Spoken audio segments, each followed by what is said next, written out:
문재인식의 탈원전 신재생 에너지 정책의 끝이 참으로 걱정입니다. 서울시를 살펴보면 기우가 아님을 알 수 있습니다. 어제 서울시 국정감사를 통해 문재인 대통령이 소위 수의 민주주의라는 궤변으로 탈원전 신재생 에너지 정책을 밀어붙인다면 나타날 수 있는 새로운 우려의 일단이 드러났습니다. 국가 에너지 산업과 국민 경제에 엄청난 피해를 줄 것이라는 기존의 지적 이외에 좌파 세력의 국민 혈세 나눠먹기로 흘러갈 우려가 확인됐습니다. 문재인 정권 출범 전부터 원전 하나 줄이기라는 명목하에 태양광 발전 지원을 해온 서울시를 보면 이 정권의 신재생 에너지 정책의 미래가 보입니다. 한마디로 문재인 정권 돈잔치의 장이 선 것입니다.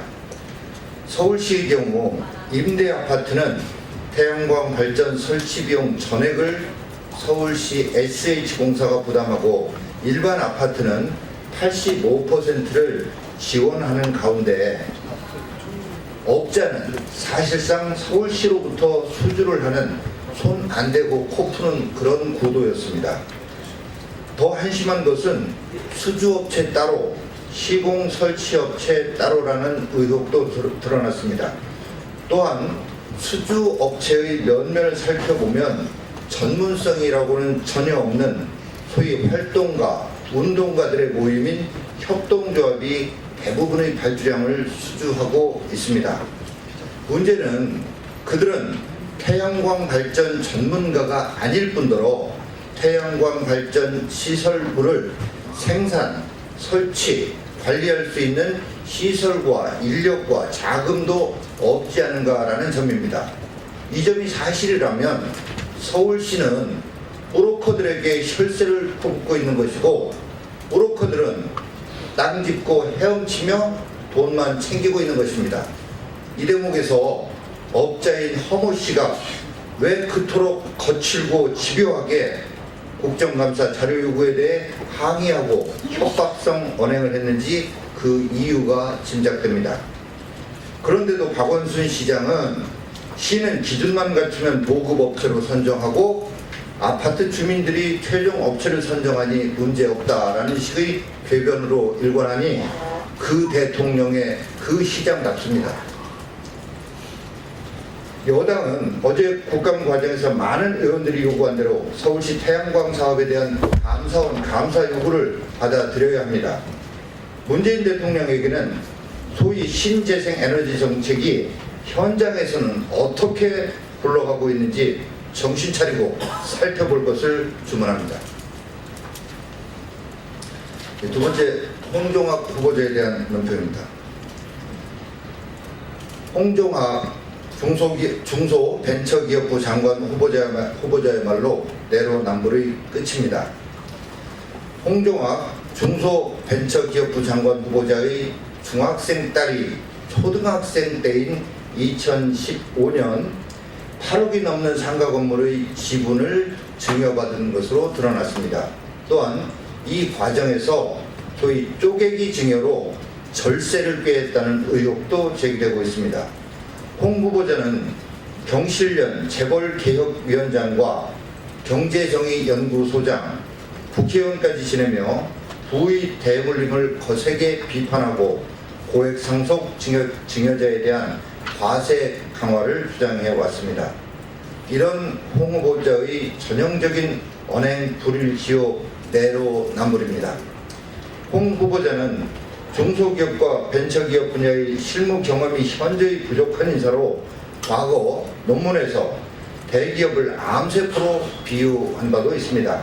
게다가 19대 국회의원 시절에는 면세점법을 대표 발의해 2,000명의 직원들을 실직 위기로 내모는 등 대한민국의 경제부처 수장으로서의 자격이 전혀 보이지 않습니다. 중소벤처기업부는 중소기업청에서 불호 승격된 곳입니다. 초대 수장은 300만 소상공인과 500만 자영업자, 상업 벤처기업인을 적극 지원해서 골목 상권을 살리고 일자리 창출을 선도해서 우리 경제에 새로운 활력을 불어넣어야 하는 막중한 책임을 지고 있습니다. 그럼에도 고나코 인사로도 모자라서 금수저 장관으로서 홍 후보자가 소상공인의 눈물을 닦아주고 청년 벤처기업인을 위한 정책을 과연 만들어 나갈 수 있을지 국민들은 우려하고 있습니다. 우리 자유한국당은 국회 인사청문회를 통해서 홍 후보자에 대해서 철저히 검증해 나가겠습니다. 네, 세 번째 경제 관련한 논평입니다.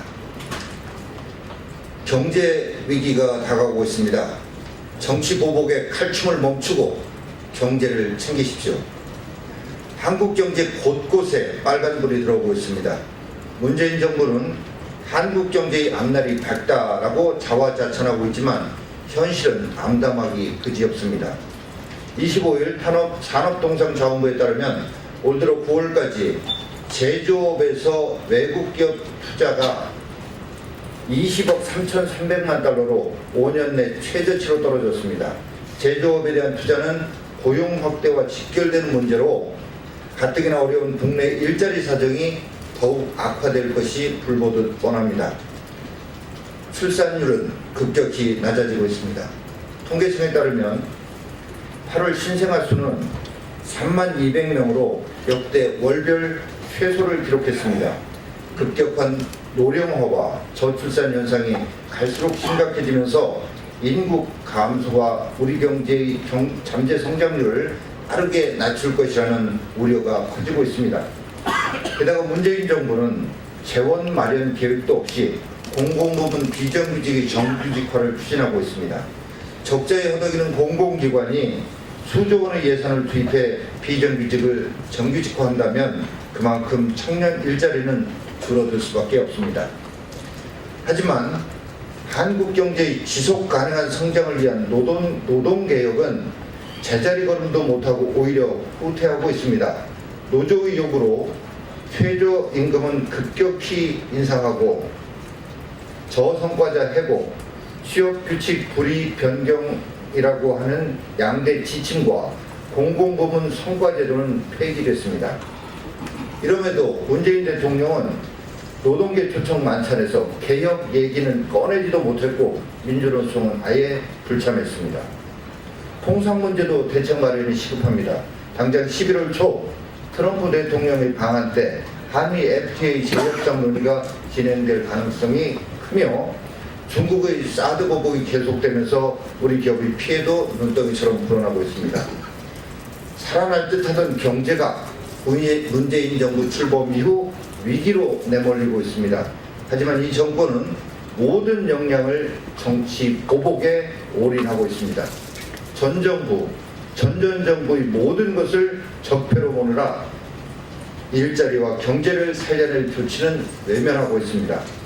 과거 정부가 추진했던 서비스산업발전기본법과 규제프리존 특별법은 경제 살리기 효과가 확실히 예상됨에도 불구하고 눈과 귀를 닫고 외면하고 있습니다.